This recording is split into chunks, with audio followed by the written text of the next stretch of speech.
Alright,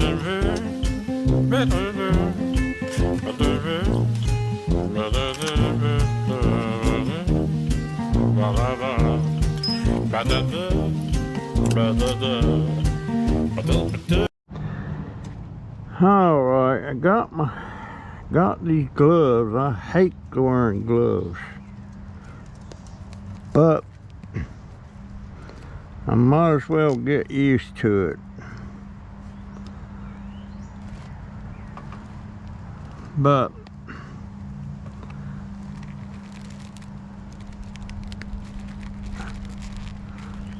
this is gonna be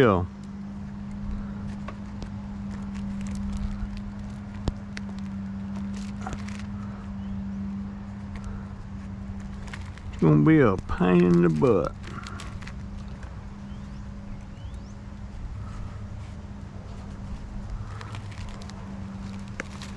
My plan is to get all this imitation stuff off of here and then plant my pothos in the pot down there. But it's going to take a little bit of doing. I really need a better pair of nippers.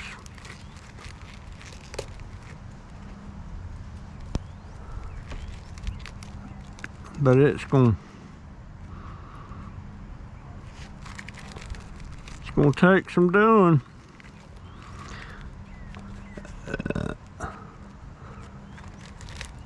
Let's see, let me cut this off the top first. See what it does.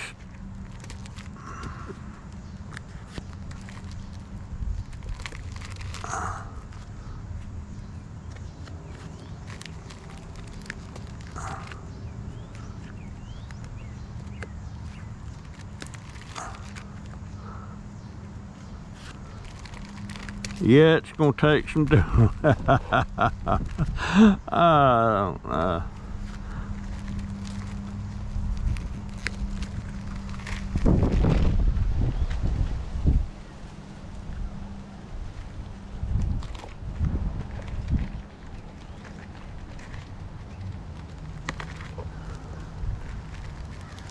I can eventually get there, I guess, but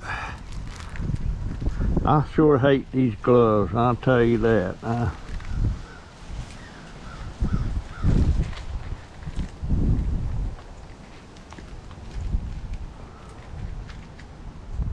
I sure do. I wonder if these will cut any of that.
It's gonna take some doing.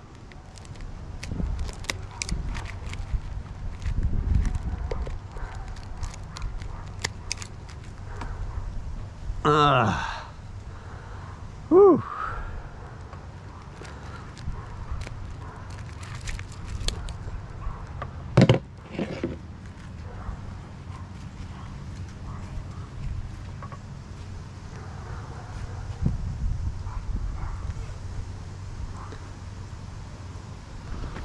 Am I recording? Yeah, I'm recording.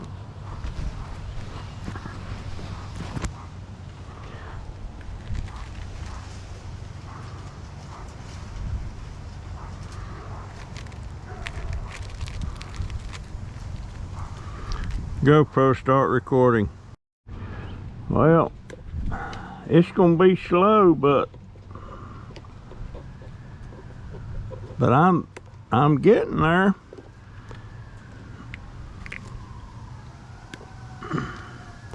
I'm getting there.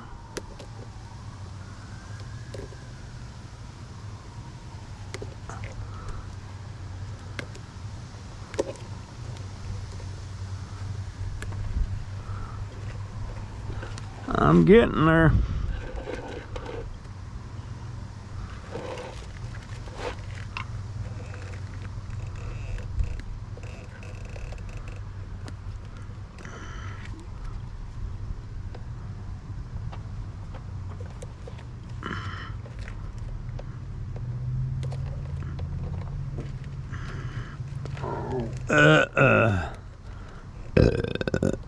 I burped. But I think this will be a fantastic little thing though once I get done. I wish I had a better pair of nippers.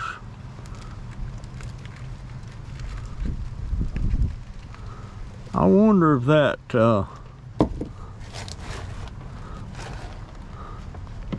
thing here. Nah, that won't work.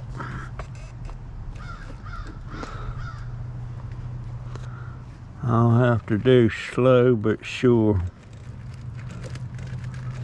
These gloves don't make it.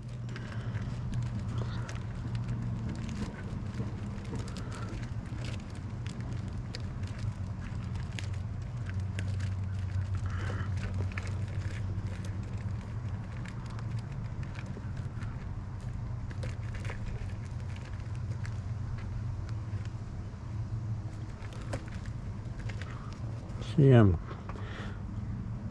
actually getting hold of my... This was going pretty good there for...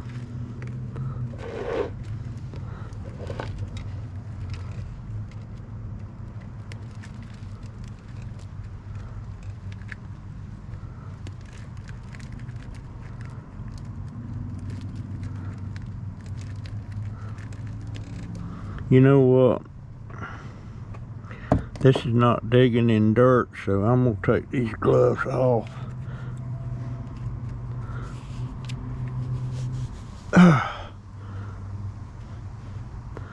Got them off.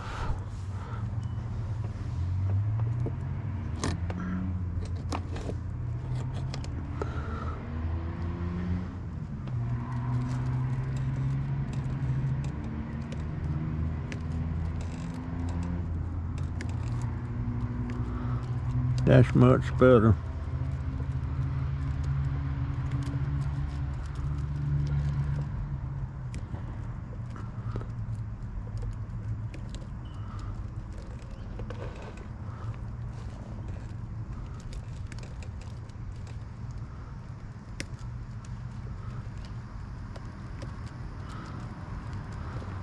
I wish I could cut them little wire things off and just take them things off clean, but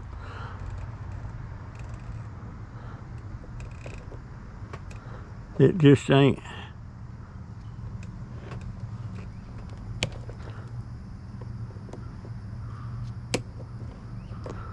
I need a different pair of kind of nippers to do that.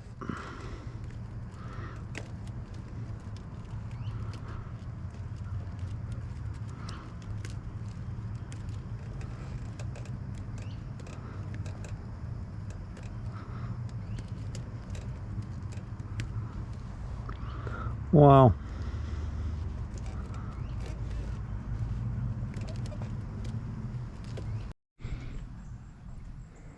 All right. I'm gonna quit on this for today. My hands is getting tired. I'm getting pretty close to it, but then I got that other one over there. Well, my knockout roses is really starting to bloom. I see 1, 2, 3, 4, 5, 6. I see 6 more blooms on there. they just don't last too long, you know. Anyway, oh, I got a couple of stories, I guess.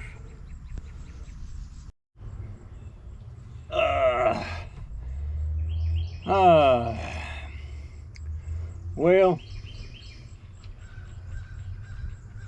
as usual, the other day when I was going to the doctor, I was going by this railroad track, and I seen these kids out there playing on the tracks.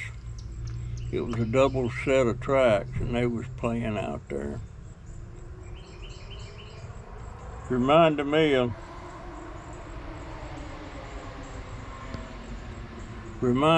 when I was about 8 or 9 years old. It was before 1951. 1951, the Mother's Day of 1951 is when my mom and daddy separated, and we was all over the place. Except for Michael and Joe. She took Michael and Joe. She didn't take me and Carolyn and George. But anyhow, that hand's looking a lot better, I think, and I can bend that finger just about there. It's really still. It's still swollen a little bit. These here, I can almost make a fist. The thumb, of course, works pretty good. But anyway, that was a railroad yard right next to the Broad Creek Village that we lived at over on Princess Anne Highway.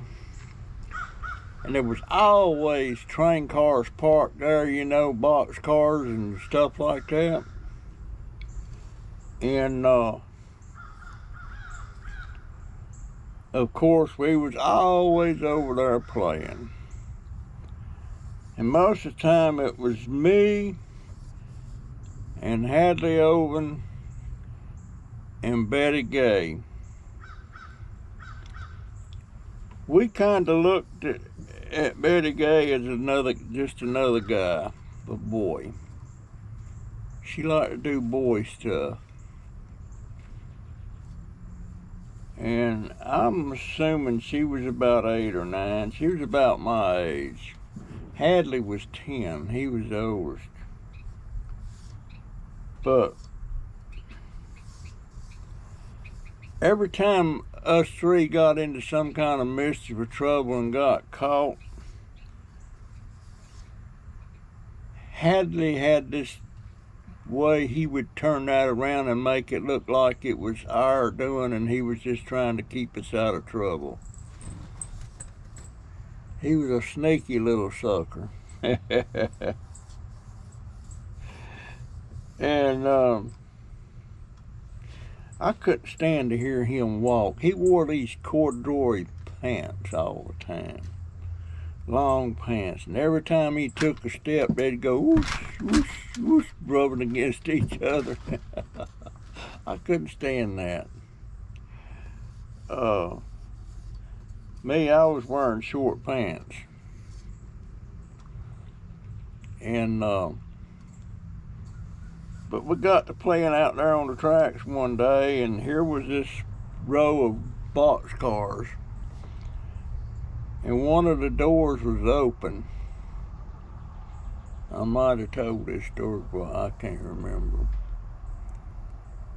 But we climbed up in that thing, and we was playing. It was empty. It had a bunch of cardboard laying on the floor and stuff, and some straw.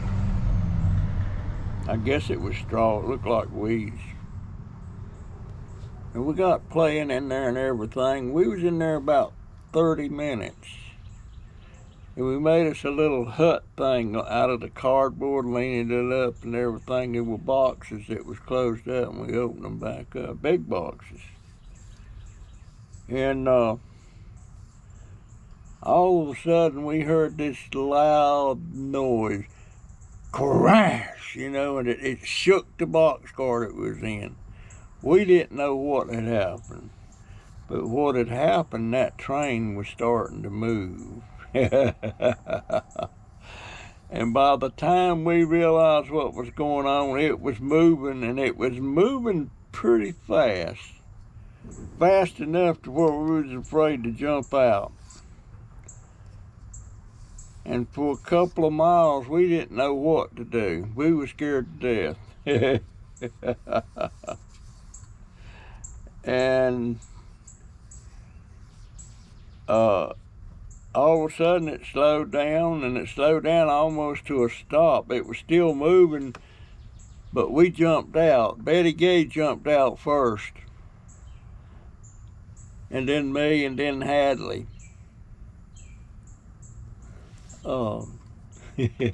And we started running.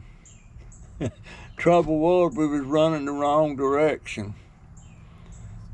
Pretty soon we realized we was going the wrong way, and we turned around and started running back. We wanted to get home.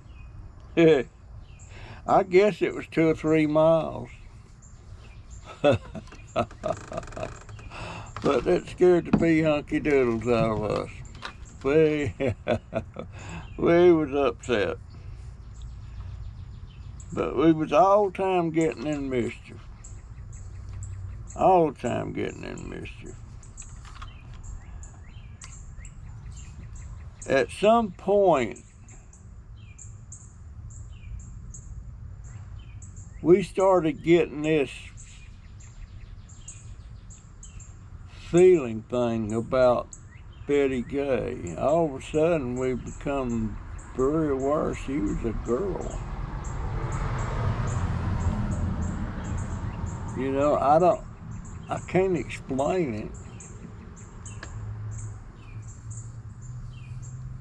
But Hadley announced one day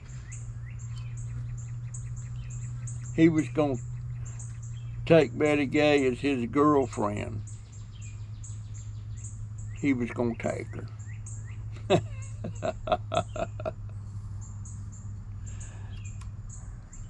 And immediately I'm got to thinking, no, I want her for my girlfriend. And me and Hadley got to scrapping about that.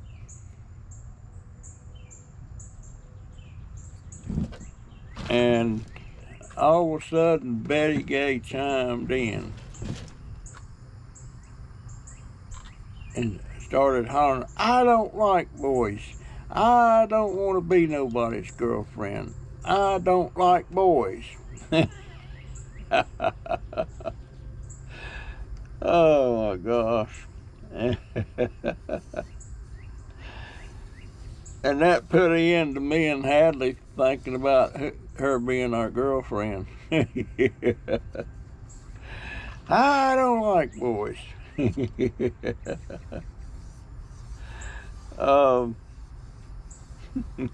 I wish I had a clearer memory of all that, you know. I can't even remember what color Betty's hair was. Can't even remember.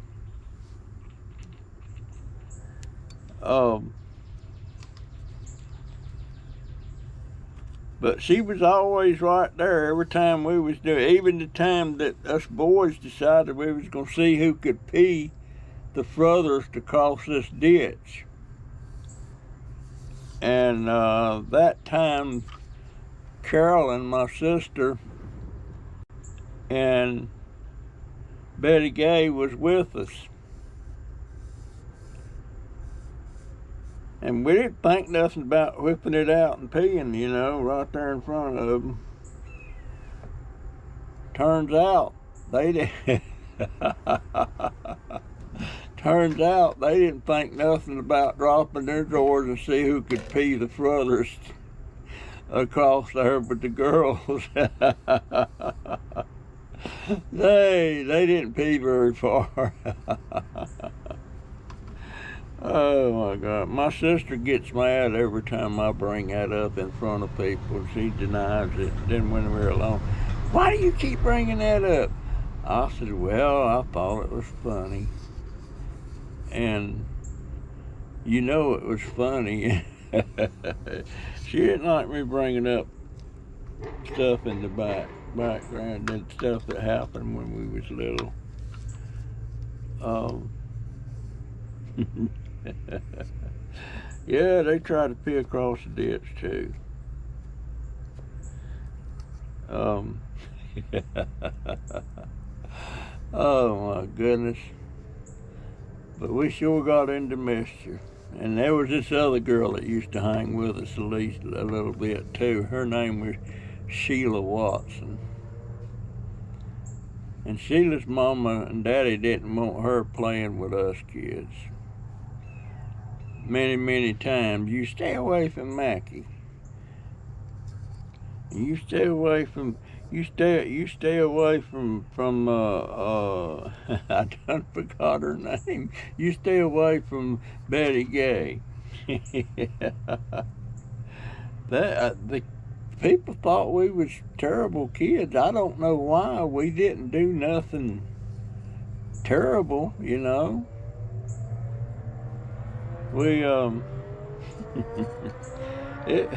it was long about that time too when my daddy didn't have a car. He had a bicycle, and I think he rode the city bus to work. He worked at the shipyard at Newport News, building ships and Liberty ships and all that stuff. But he had this little skinny wheel bicycle sitting there, and I was telling somebody. One of the kids asked me whose bike that was. I said, it's my bike. You can't ride a bike. Yes, I can. And directly I got backed into a corner on that, and I had to get on that bicycle like I could ride it. And I hopped on that thing, and a couple of kids pushed me. And it started rolling. And all of a sudden it wasn't falling over and I was rolling. And then I started pedaling. I was riding that sucker. That's how I learned how to ride a bicycle. But the thing about riding that bicycle was one thing. But how do you stop that thing? And I didn't know, I didn't have a clue how to stop that bicycle. And I kept riding, and directly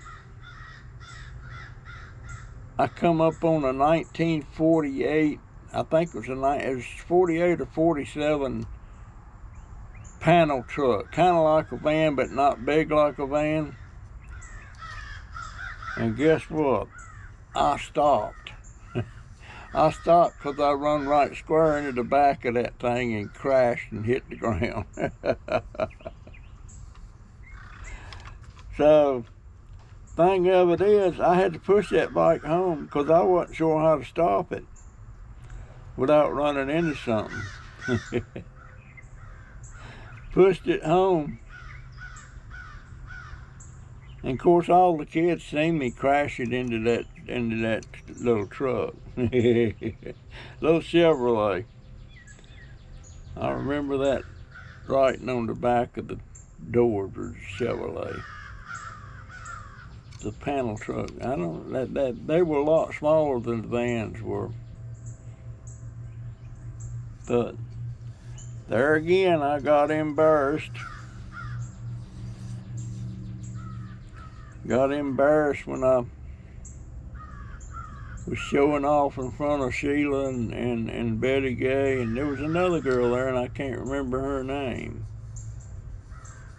And Hubert Harrell was there. Hubert Harrell's our next door neighbor. We got out there trying to get persimmons off of the persimmon tree, and they were up too high, and they looked ripe. And I made some kind of brag about I could climb up there and get some, you know, and then of course it was there, you can't climb up there, and then doggone, I climbed up there. I climbed up there, and there again, just like the bicycle, I didn't know how to stop it. And guess what? I didn't know how to climb back down that tree. And I had to tell you how I was pitiful. I told him, would you go get my mama? Would you go get my mama? I was almost crying. And Harold, he went and got mama. And she come out there, and Mama thought I was hurt or something, but I was just sitting up there in the tree. And she started chewing me out. Why? Get down from there, Maggie. What are you doing up in that tree? Get down. Mama, I can't. The fire department eventually had to come up there, and the fireman climbed up the ladder to get me down. I got a spanking over that. Spankings never hurt me. I didn't mind them spankings at all. I'd holler like they was hurting so they'd make them probably stop, you know. But yeah, Hubert Harold went and got Mama. Hubert Harold lived in the duplex right next to us, and they had a TV. We didn't have a TV. All we had was a console radio in the living room, and we used to sit there at their front screen door, Hubert Harold's front screen door, and watch TV through that screen. They wouldn't allow us in the house. And one time at home, I thought, well, I'm gonna make a TV, and I got some white paper and I taped it to the front of the stereo on the speakers there. And I went and told Hubert Harold we got a TV, but I wouldn't let him in. And he was looking at that, and it took him a while to figure out, and he went, all of a sudden, that ain't real. You can't turn it on. Oh, Hubert Harold. And turns out his daddy, there was a railroad crossing out behind our house on Princess Anne Highway. Them main rail lines run through there, and there's a little house on a pedestal set up high, and it had cranks and stuff up there, and he let the gates down. You know, he cranked them down and stuff when a train was coming. I remember that. And every once in a while a car would crash through that gate. Couldn't stop in time. But they didn't get hit by a train that I know of.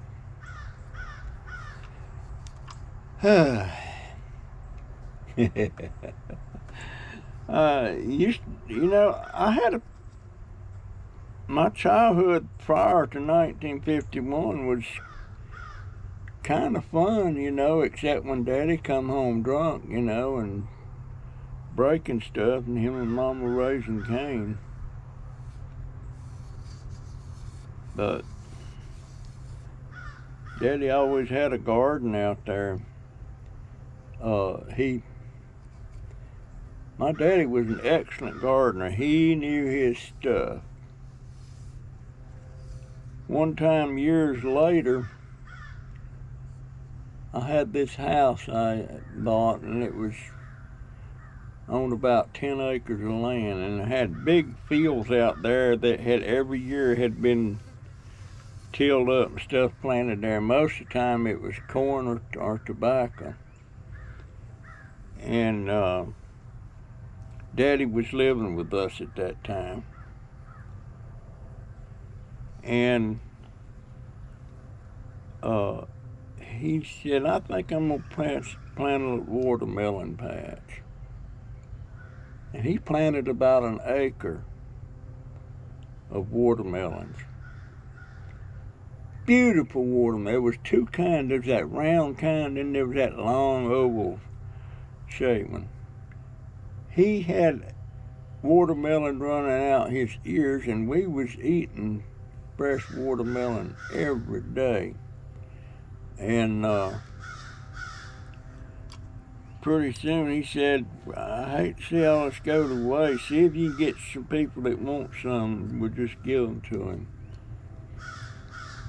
But the problem with that, everybody I told, I had a business not too far away, and I had 4 employees.